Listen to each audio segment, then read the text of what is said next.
Good morning, everyone. There is the most beautiful sunrise happening in Derry today. Let me actually show you it real quickly. Like, the entire sky has been taken over by this really deep, kind of pinkish, and I haven't seen something like this in a while, especially in Derry, and it is very beautiful. And whenever something like this happens, I cherish every single moment of it. So it is currently 8:06 a.m. very early again that I'm awake, and the reason for that is because I woke up at 2 a.m. and I'm walking to go get food in town because I'm hungry and nowhere has been open for hours and they're finally open. This is when a lot of people wake up, this time of day. I wonder what time you wake up. Like, please comment down below, like, what time do you normally wake up and go to bed at? Because for me it fluctuates, but right now I'm kind of in this period where I don't care when I'm going to bed, I don't care when I'm waking up, I just appreciate being awake whenever it's bright outside, because again, during winter time it's really hard to kind of get any sort of light. And by the way, if anyone has any of them like sunset lamps or, you know, lights that are like stimulating like what the sun would do, let me know if they're any good, because I hear that that is a big way to avoid, you know, like a lack of sunlight. Because I was looking up last night and there's actually a couple days coming up, especially in like December, January, where it's light outside for like 3 hours, which is fucking terrifying. So anyway, I'm gonna walk into town, get some food, maybe look at the sights for a little bit, and then kind of decide what I'm doing with my day. I have no idea what I'm doing today. All I know is that I probably should head back to Brighton over this weekend or like Monday. So maybe I'll go back to Brighton today, or maybe I'll go somewhere else today. I don't know. We'll figure out what we're gonna do. The world is our oyster, muckers. I've started every fucking video by saying that. Alright, silly billies. I don't know if I should call you the silly billy or me the silly billy or both of us, because we're both going on this. So I'm very dressed up right now. I have my little outfit on, I have my jeans on, and I'm going to Paris. Going to Paris. So, this was not planned. Didn't know whenever I woke up. You know, I had been thinking whenever I was walking to get food earlier, like maybe I'll get the bus to Belfast, maybe I'll get the bus to Dublin, maybe I'll do something, because I've kind of ran out of things to do in Derry. And that sounds dramatic, but like, there's not that much to do here. And I have the dogs here, and that's all great, and we're loving spending time with each other, but even that, there's only like so much that I can like film. And I have the dogs here in Derry, which is a very rare thing ever, because normally whenever I go on trips, I have to, you know, get my dog sitter and I have to check their availability, and it's like a lot of money. And thankfully my parents are looking after my dogs right now. And this is like a golden opportunity of where I was flying back to Brighton anyway. So I need to be back in Brighton this weekend. And I was like, I was gonna fly to Brighton today. Let me see if there's any flights to Paris. Like, let me see. So I look on, and there's one flight to Paris today. It departs at 5:30 p.m. And I was like, I messaged my parents and I'm like, would you like allow me to go? And that sounds weird because I haven't asked my parents for permission to like go on a trip since I was like 18, but because they were with the animals, I was like, I was gonna go back to Brighton, but I'm gonna go back, you know, like 2 days earlier so I can go to Paris and then go to Brighton, then come back again.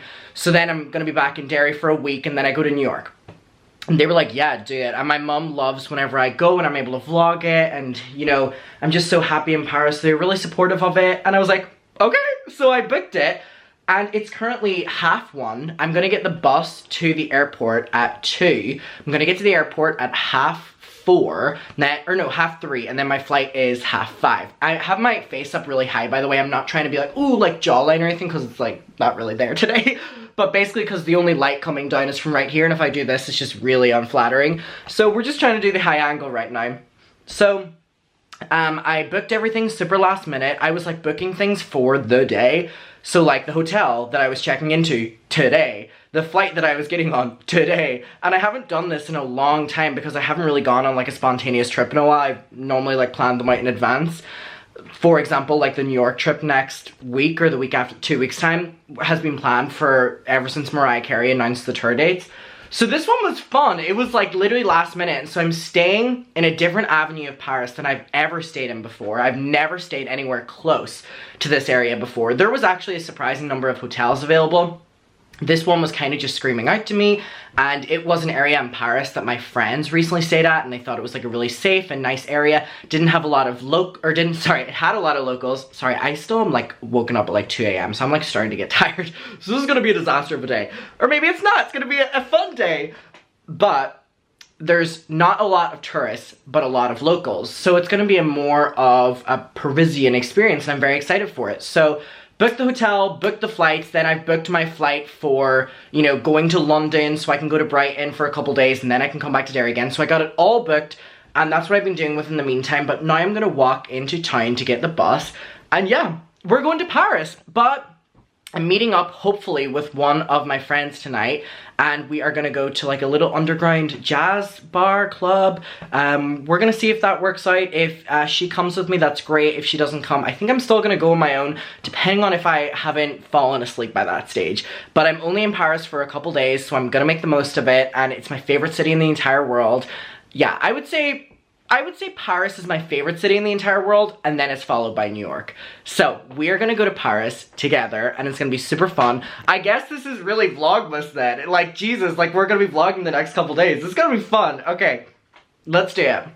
I'm so excited! Okay, I have made it to Belfast Airport. It was only a couple days ago that I was here. It was actually this day, like last week. If you watched my vlog when I flew from Brighton to London, I was sitting over there, and now we're here. So it is so cold in Belfast. Oh my god, I like can't even hold my camera, and I'm like yawning because I've been up for a long time. So I'm gonna go in and I'm gonna get like a Red Bull at the bar in here, and I'm probably gonna sit with like a glass of red wine to kind of kickstart the Parisian experience. If you know, I love my red wine whenever I go to Paris. It's just so fucking cold right now, I'm literally shaking. But yeah, I'm super excited. Like, this is super unplanned. I love unplanned trips because they're just so spur of the moment, and I was not expecting to do this today. So I'm just hoping that I can like keep it together enough to be awake, clearly, for my travel. I get into Paris at like 8 p.m. and then I'm going to drop off at the the hotel, and then I'm gonna go and hopefully meet one of my friends out. That's my goal. My goal is to kind of stay awake until that point. And yeah, I'm very excited, but I'm gonna go into the airport now.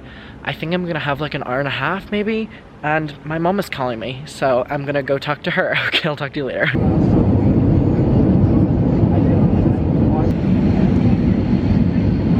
Okay, we are now an hour ahead. We are in Paris. There we go. I'm currently trying to figure out this airport. This airport in Paris is so confusing. I'm following every single sign I can. Yeah, we're an hour ahead. I'm trying to figure out where the pickup for Uber is.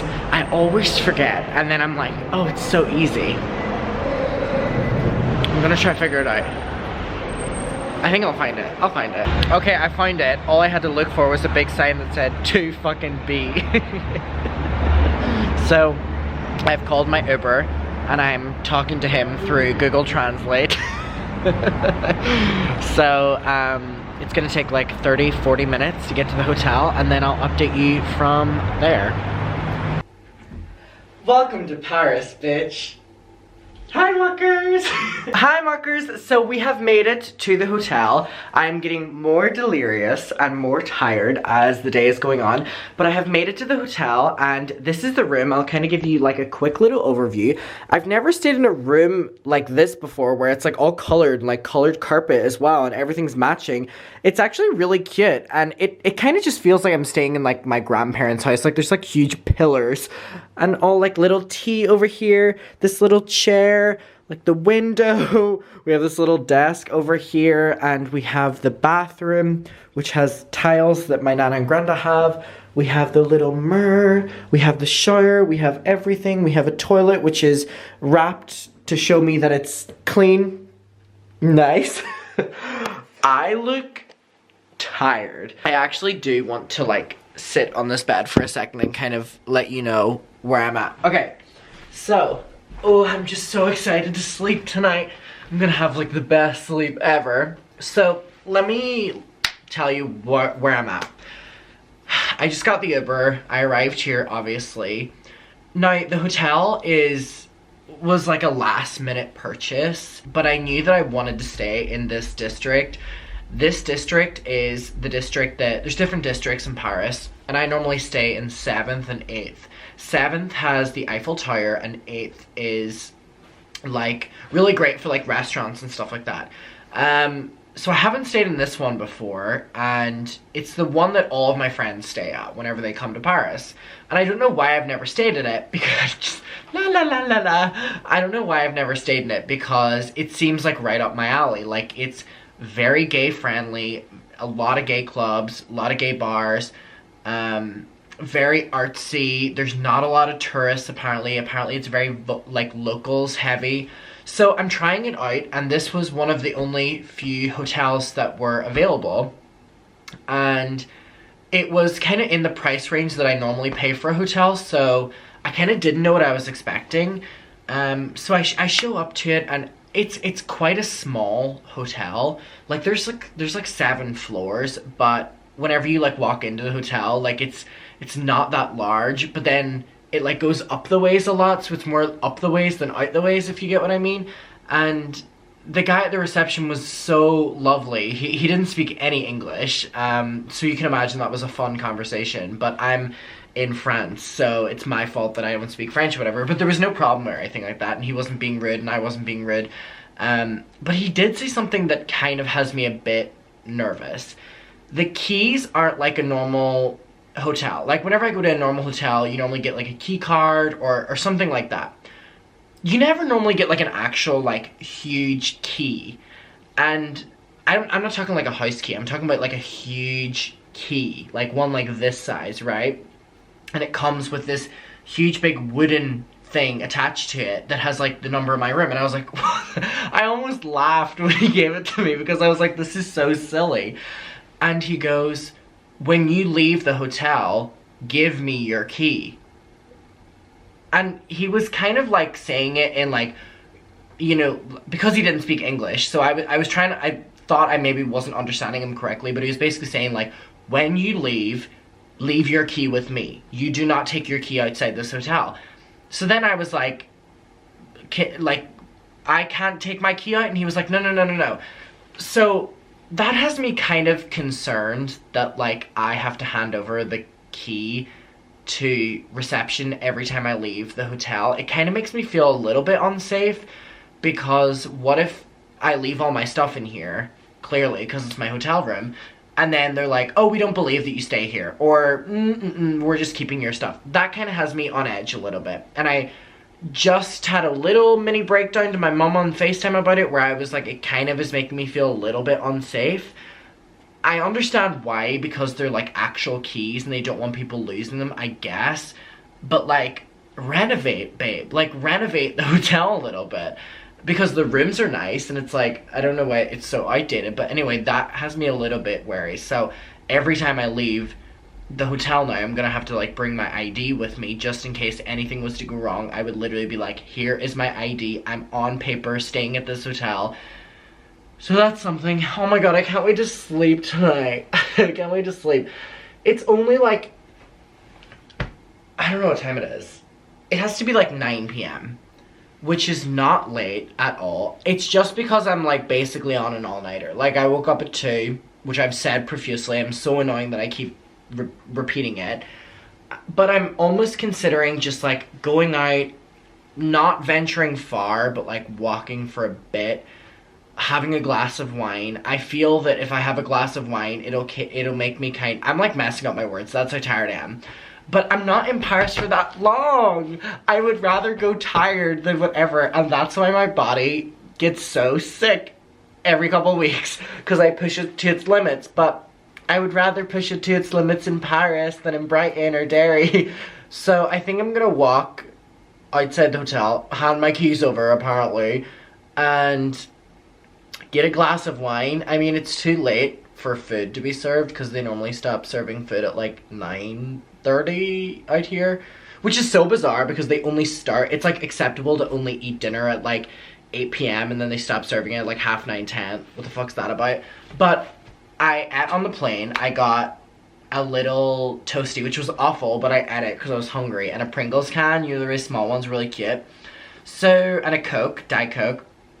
So I had a great flight, by the way. It was one of the only flights that I haven't stressed on in a while, and the reason for that was because it was in pitch black. You know, we're like entering winter period, so it's pitch black outside, so I can't see if it looks like, so that stresses me out. Not at all, which is fabulous. So yeah, I'm just trying to pick up the not even the courage, the energy to go outside for a bit and have a glass of, I'm trying to hype myself up, have a glass of delicious red wine. Adam, you would love it. A glass of delicious red wine. If I'm being honest with you, my goal, I was gonna meet up with my friend and we were gonna go to the like underground little jazz bar that I love. I've been once. And she texted me and was like, hey, like, I'm really sorry, can we like change the date? I just have something that has happened, whatever. And I was like, yeah, that's no problem, of course. Thanks for letting me know at least like a couple hours in advance. My dream would be to go out, have a glass of wine, and I'm like, ooh, I'm no longer feeling tired. Maybe I can go for another glass of wine, but at the jazz bar, kind of feel the vibe, and then come home and sleep. That's the dream. Do I think I have that within me? Absolutely not. Absolutely not. But what we are gonna do is head out. Oh, but you know, whenever I know this bed's gonna be comfortable. Wait, actually. Oh, the pillows are like, my favorite kind of pillow is one that like is so push downable. Does that make any sense? I do not like a firm pillow. Oh, I can't wait to go to bed tonight. La la la. Oh, I'm literally acting right now like how I act on like an edible, and I haven't had anything. It's literally just because my body's like, what's going on? Why are we embarrassed? Why are we not in bed in Derry? So there's that. We need to go outside. We need to go outside. Oh, my legs hurt. Ow. Okay, we have now switched over to my iPhone because I decided it wasn't the best to bring out my camera during the nighttime because I don't know the area that I'm staying in and I'm scared that it would get stolen off of me. So until we learn our boundaries, hey BFF, we're gonna stick with the iPhone. See what I meant by the key? Look how beautiful Paris is. My first time seeing it in a couple months.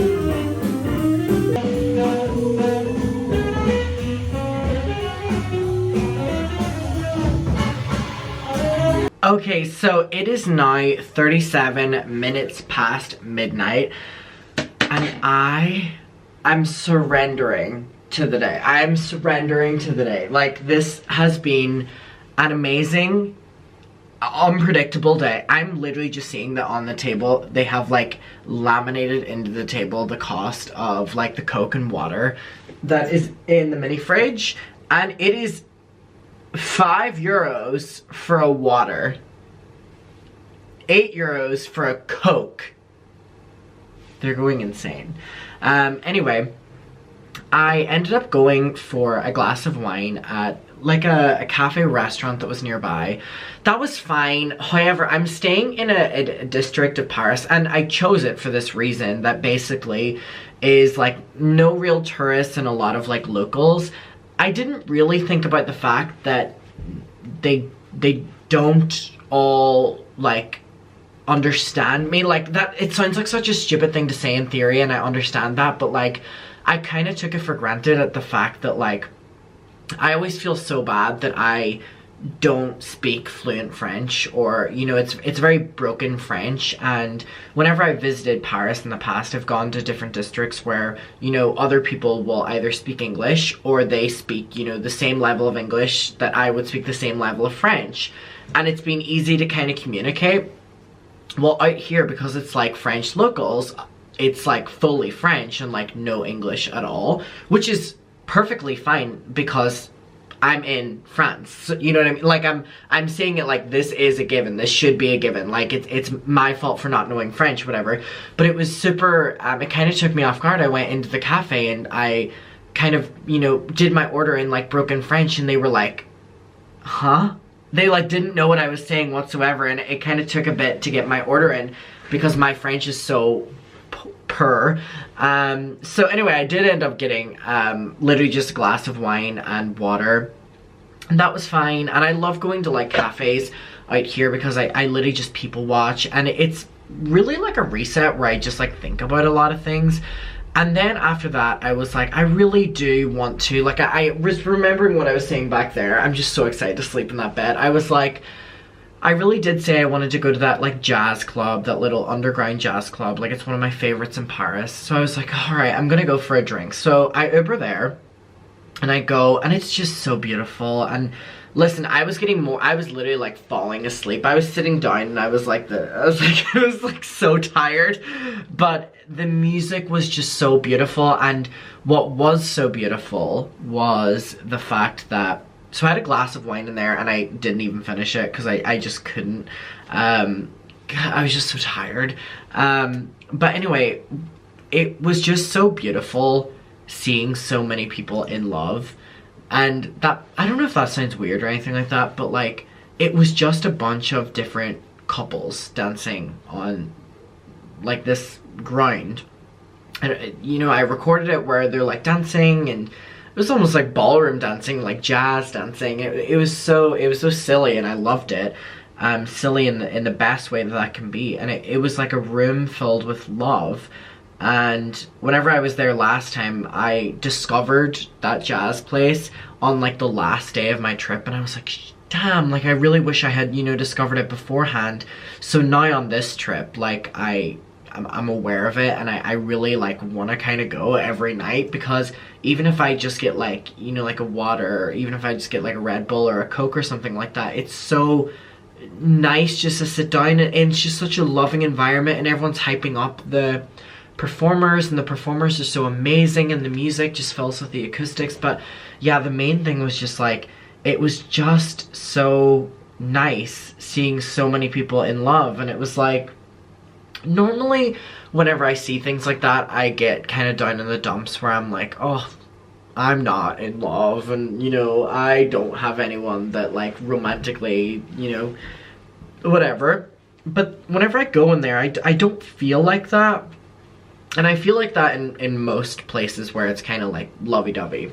In there I don't, because there's so many people just sitting like how I was, you know, like on their own, bopping to the music. And you know, I had a couple conversations with a couple people that were in there. There was a couple from Spain who I was speaking with at a certain stage, and there was actually a couple from Dublin, and it was two women, and they were amazing to speak to. So there was, you know, like you're always surrounded by people that you can talk to, and even if it was people that I didn't speak the language that they spoke, there was a group of people from Korea, and because they got on the mic and they were talking about living in, I think it was Seoul, and I couldn't, you know, speak their language, and they couldn't speak my language, but there was a certain part of the night where I was sitting with my glass of red wine or whatever like that, and a group of them were dancing, and I kind of just like, I didn't join in, but I was like kind of there,